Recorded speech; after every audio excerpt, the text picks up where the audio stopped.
Football Playbook, brought to you by BSN Sports, Forever Lawn, the law firm of Krugliak, Wilkins, Griffiths, and Doherty, Campbell Companies, the Hackenberg Financial Group, Alter Care, Bell Stores, and Friends and Family Credit Union.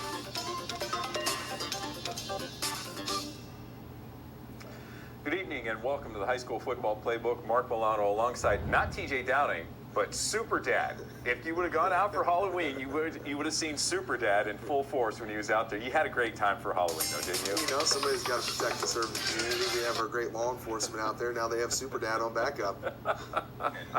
Well, you may have noticed that we're down a guy, kind of like Stark County football is. I mean, we started with 12 teams. We're down to 4, really 6 if we would include Greene and Malvern in that process. But it wasn't a great weekend for Stark County football, TJ. No, it wasn't.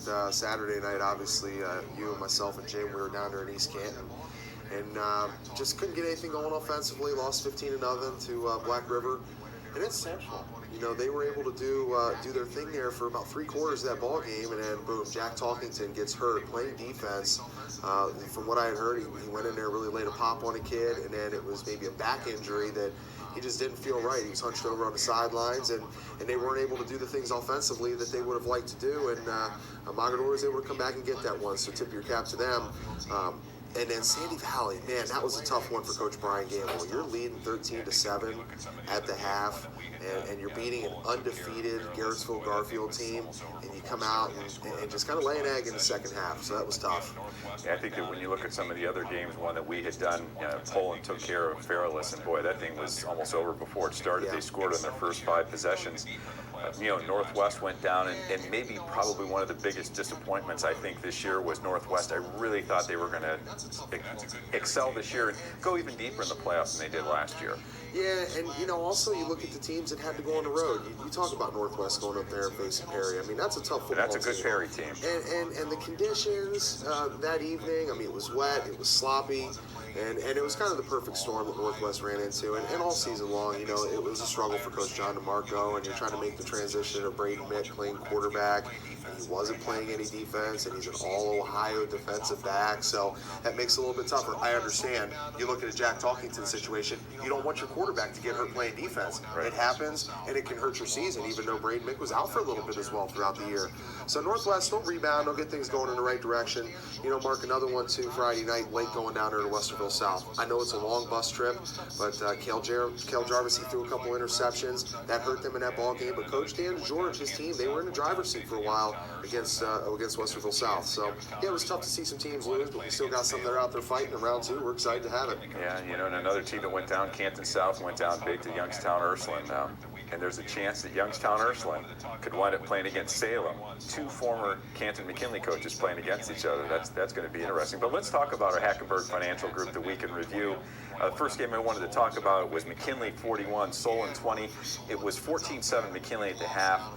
Pups scored on their first possession in the second half to go 21-0, but Solon started to make a comeback, TJ. Yeah, and really for Solon, it's been tough, man. I mean, you've lost now to McKinley in the playoffs 3 times out of the last 4 seasons. The Comets, they struggled there, but defensively for McKinley, you love seeing guys like Trayton Mackey going over there, play defense while he was under Antonio Hall as a defensive line coach at St. Thomas Aquinas, just a freshman then. Right. We've kind of seen Trayton exclusively as a running back this year, coming off the bench in reserve for Chris Williams. Chris Williams had a nice ball game the other night, 2 touchdowns, short yardage, run touchdowns. But Trayton Mackey playing defense and offense, smelling him. And my biggest question is Amarian Williams now the official full-time quarterback? Because he was really the guy that got it done. You look at the touchdown to Mcneil and Hill, 33-yarder, 20-yarder, and then he says, okay, I can do it with my feet as well, and he's able to run into the end zone a couple times. So, Amarian Williams, I think, throughout this season has proven to me that he's the guy. Now, Keaton Rhodey, I know he's a sophomore, and he's kind of the future, and you want to be able to still get him those valuable reps. But as you're in round 2 now, and it's win or go home, I think you finally have to roll with one dude and say it's the senior, number 4. You talk about defense, though. The defense did a great job for McKinley. Turnovers that they had in this game, they scored points off those turnovers, but probably the one guy on this McKinley team that I've been so impressed with, who nobody really talked about, was Sincere Mcneil at the start of the season. TJ, I'll tell you what, this kid's a Division I football player. Yeah, we saw him against Jackson. He was our Belton Village Mall player of the game, rightfully so. Going up and getting those 50-50 balls, that was the difference in a one-point victory.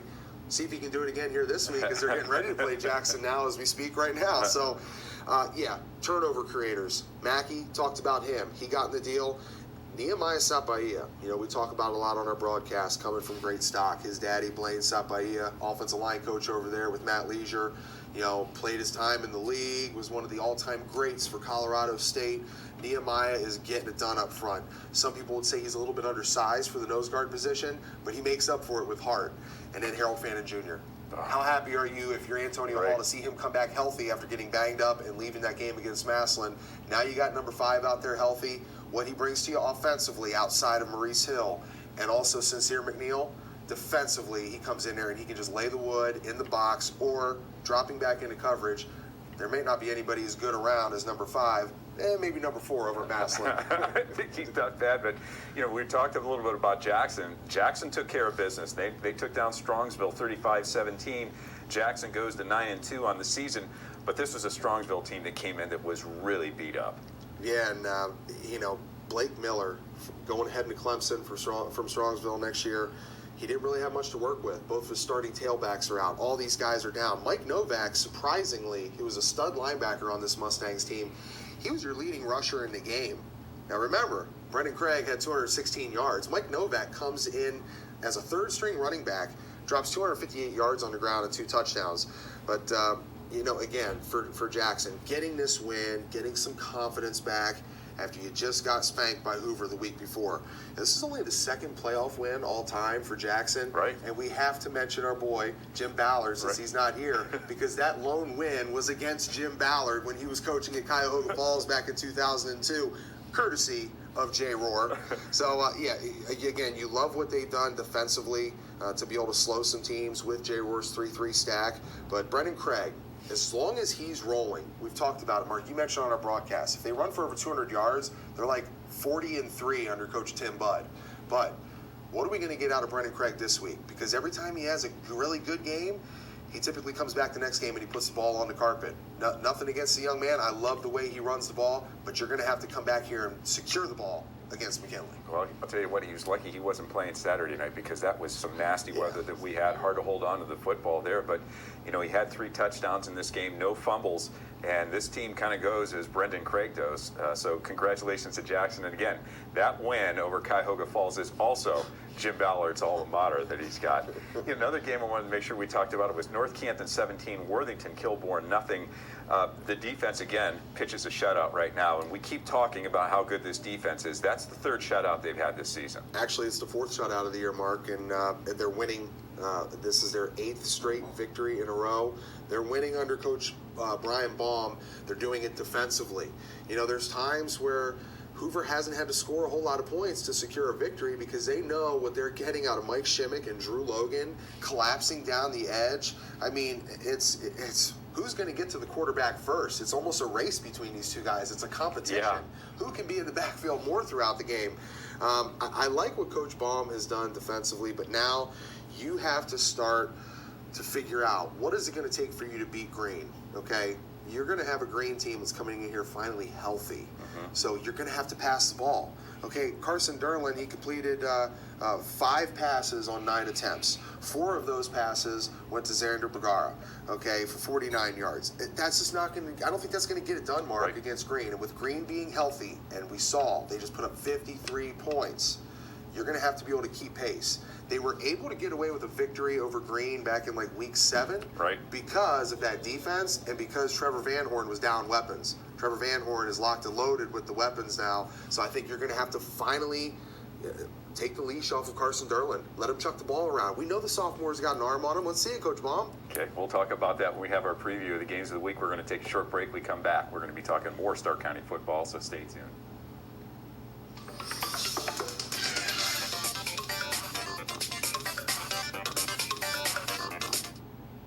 I'm Ed Murray, an attorney with Krugliak, Wilkins, Griffiths, and Doherty. Our lawyers have a connection to the sport of football, and in particular, high school football. One of our founding members, Stu Wilkins, was inducted into the Stark County High School Football Hall of Fame. partners Ron Doherty and Randy Hunt are heavily involved with the Pro Football Hall of Fame Museum. We understand the hard work and passion it takes to build a successful team on and off the field. Our firm is very proud to support all of the athletes and this program.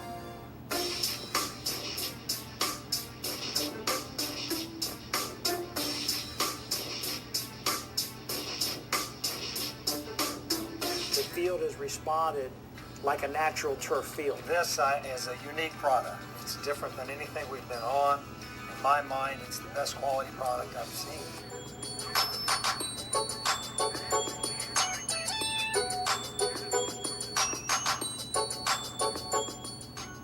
My name is Jim Ballard, retired NFL quarterback and 2008 College Football Hall of Fame inductee from the University of Mount Union. I'm the owner and head coach of Ballard Quarterback Academy. I am privately tutoring more than 40 high school starters across the state, in addition to numerous youth, middle school, and college quarterbacks through field instruction, game preparation and evaluation, and development of leadership skills. For more, go to ballardquarterbackacademy.com or call 330-327-1807. To be the best, train the champion's way at Ballard Quarterback Academy. Welcome back to the show, and I wanted to make sure before we went on to the next game that we had when we were talking about that Hoover-Worthington-Kilbourne game. TJ, Kilbourne finished with 9 punts and 8 first downs.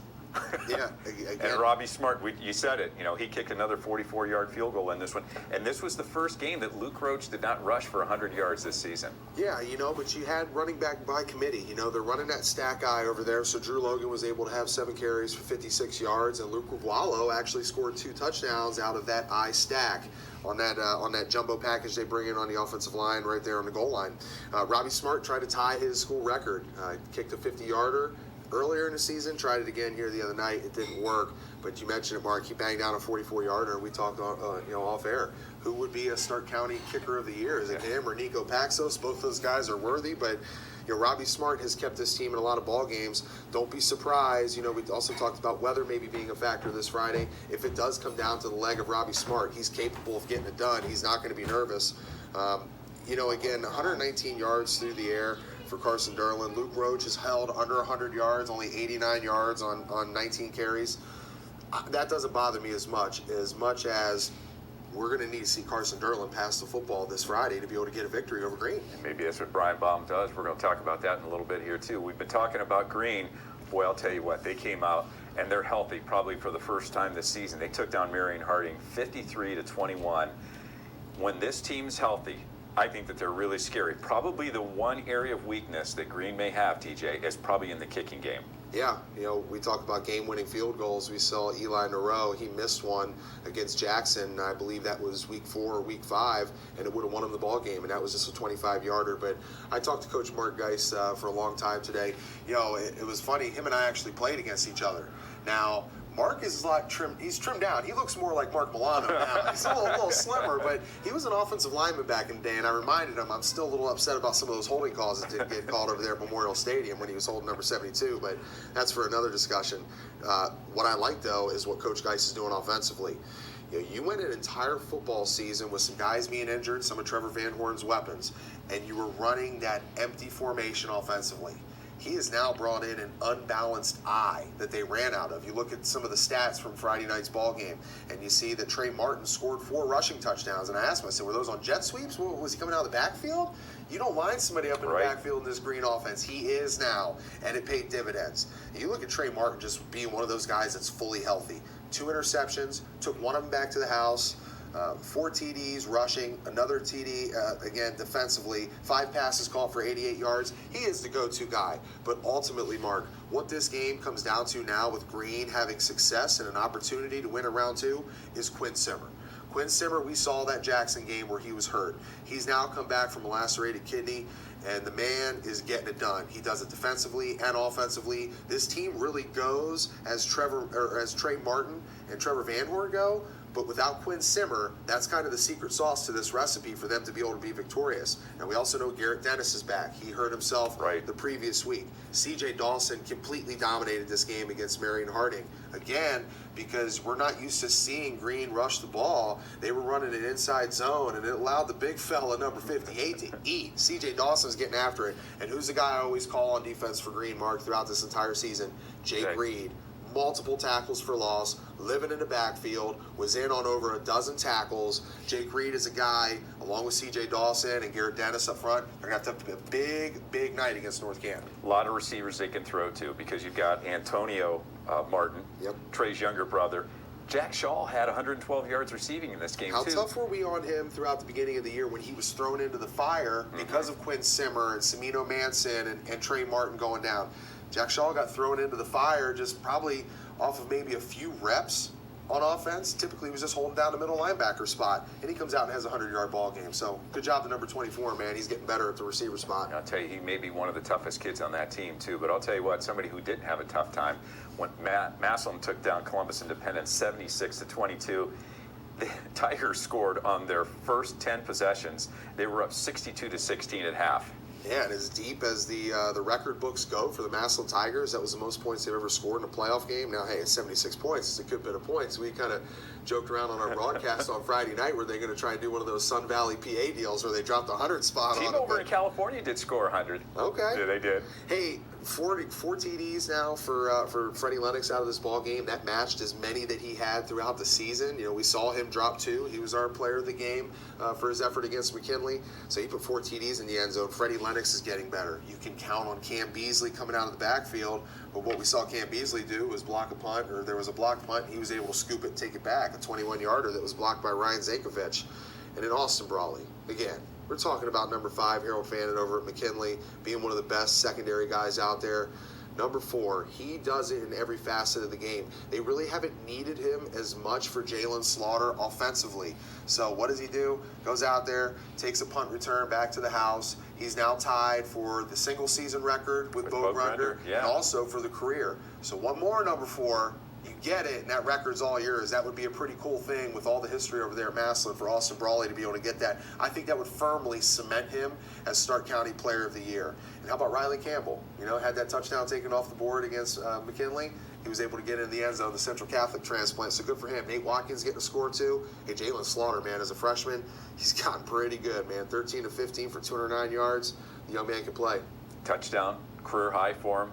9 different players scored for the Tigers in this football game. So that was total dominance by Massillon that they had there. And I think when we start looking at our games and when they're going to play against Westerville South, and we'll talk about that, I don't know that that's going to be a big contest for them there as well. About Malvern, though. I mean, this is a team that sits kind of down, and they're really not in Stark County. They're just outside of it. They took down Lowellville 34-0. The Hornets forced 5 turnovers in this game. Does that sound similar to what they did against East Canton? Yeah, I mean, they've got a team record, 23 interceptions. How about that? On the season. Yeah. Noah Ball, he's set the record now for a season with interceptions. And he's kind of the guy for Tristan Phillips at quarterback to go after offensively. But you see what they did to Lowellville. They just beat him up front. They have 2 285-pound tackles on this Malvern Hornet football team. We talked about it last week on the show, Mark. When you're in Division 7 and you have that type of strength up front, you're going to beat some teams, especially if you can run the ball. They got Bryson White, KJ Thomas, Xavier Watson, all scoring touchdowns in that ball game, running the ball effectively. Malvern is going to go into the second round of the playoffs with a ton of confidence. And you talked about the turnovers. 5 this past week, 5 the week before against East Canton. I mean, when you have a defense that is that hungry to get the ball turned over and get it back for their offense, they're all out there having fun. Everybody's fighting to be the one in the backfield, the one that creates it, but they celebrate as a unit. This Malvern Hornet football team, coached by Matt Churko, they're together. They play as a group, and they all just love each other as brothers, man. I'm excited to see. We're going to have that game on Q92 this Saturday night. I'm excited to see the Malvern Hornets attempt to make a run deeper into the playoffs than they ever have before. We're going to take a short break. We come back. We're going to have our players of the week, so stay tuned.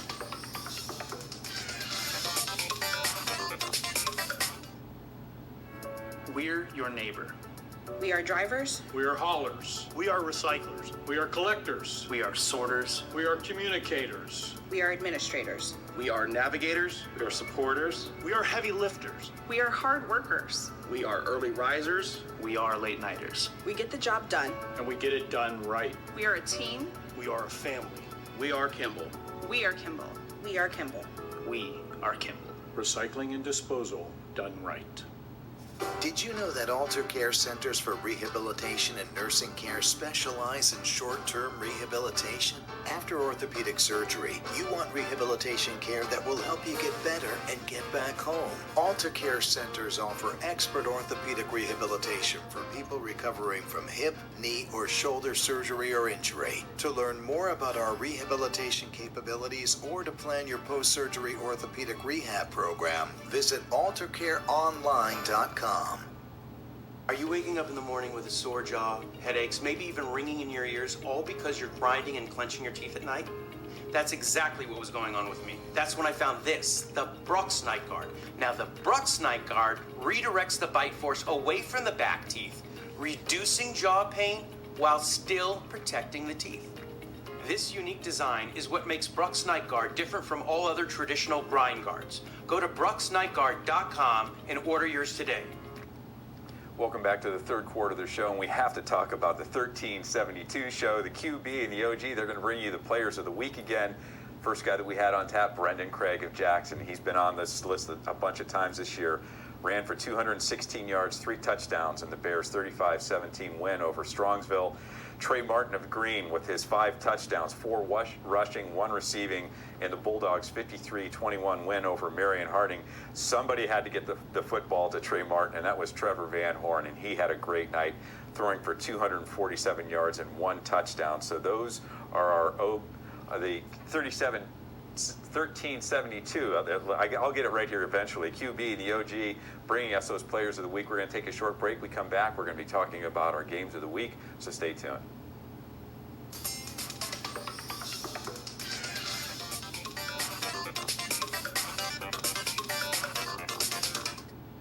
Are you looking for something different? At Friends and Family Credit Union, our success is defined by you. Our goal is to improve your financial needs and better your lifestyle. Friends and Family Credit Union provides loans, savings, checking, and other financial services to anyone who lives, works, worships, or attends school in Stark County. Our friendly staff is fully committed to serving over 11,000 of its members. What are you waiting for? Stop in one of our locations today to become a friend of the family. My name is Jim Ballard, retired NFL quarterback and 2008 College Football Hall of Fame inductee from the University of Mount Union. I'm the owner and head coach of Ballard Quarterback Academy. I am privately tutoring more than 40 high school starters across the state, in addition to numerous youth, middle school, and college quarterbacks through field instruction, game preparation and evaluation, and development of leadership skills. For more, go to ballardquarterbackacademy.com or call 330-327-1807. To be the best, train the champion's way at Ballard Quarterback Academy. Hi, it's me, Anthony Sullivan. And yes, you've actually caught me at home relaxing, because life's been pretty worry-free since I got coverage with American Residential Warranty. You won't believe what ARW covers. Heating and air conditioning, washers and dryers, kitchen appliances, plumbing, water heaters, electrical systems, flat screens and laptops, even pools and spas, and so much more. Call American Residential Warranty. They'll get you covered. 1-800-312-9958. Welcome back to the show, and it's rematch weekend. TJ, we've got 2 teams that are going to be playing each other again for the second time this year. And how many times do we talk about the fact it's so much tougher to beat somebody twice?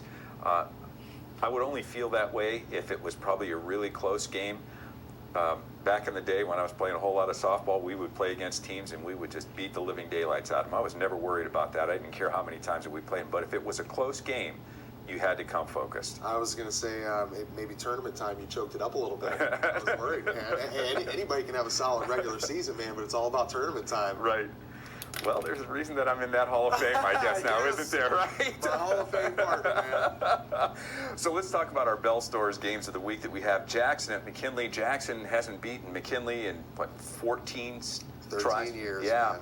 So this is going to be an opportunity for them to try to come back and win this game. And the winner of this game is going to wind up playing the winner of St. Ed's and Berea Mid-Park. And Ed's is loaded. Yeah, we'll go ahead and pencil them in right now. But, this has got to be something that really sticks with Tim Budd.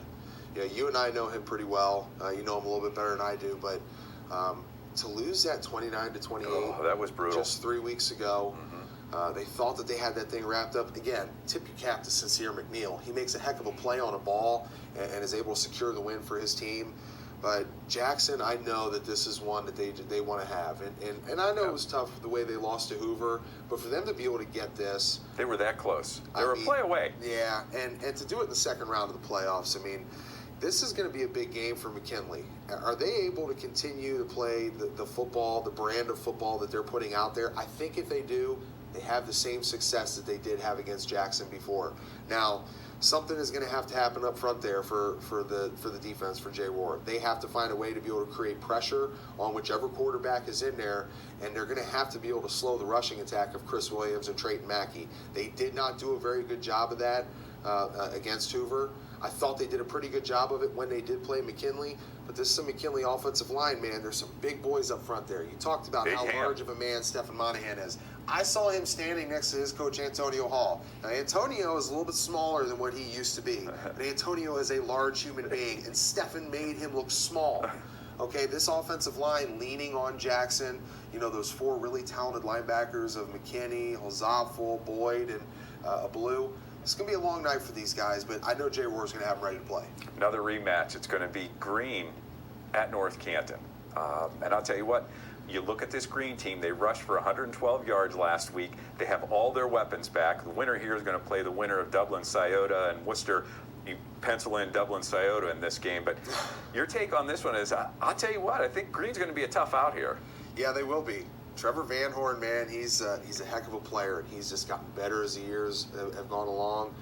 You can credit that to maybe our partner, Jim Ballard, working with the Ballard Quarterback Academy. I mean, quarterbacks go there and they get better. Trevor Van Horn, yes, he has the size, being 6'5", but the one thing that Coach Mark Geis loves about him is his decision-making.